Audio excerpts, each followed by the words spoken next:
السلام عليكم ورحمة الله تعالى وبركاته. أنا صاحب كسور هذا نفتح قلي فارح دنال. maanta janalka waxaan ku soo gudbin doonaa mowduuc aad iyo aad u muhiim ah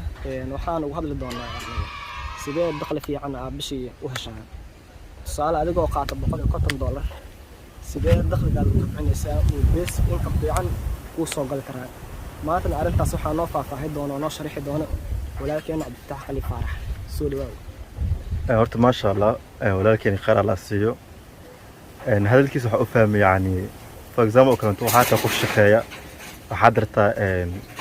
marka bishii waxa qaadataa $150 oo kaleento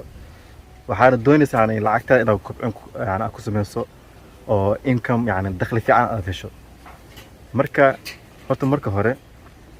aqal xumadiina ma waxaad dartaa aan qof aan dakhli helin aan lacag helin wax idin sharxo anaga waxa la asan walaalkii waa maxaa don't believe arkaal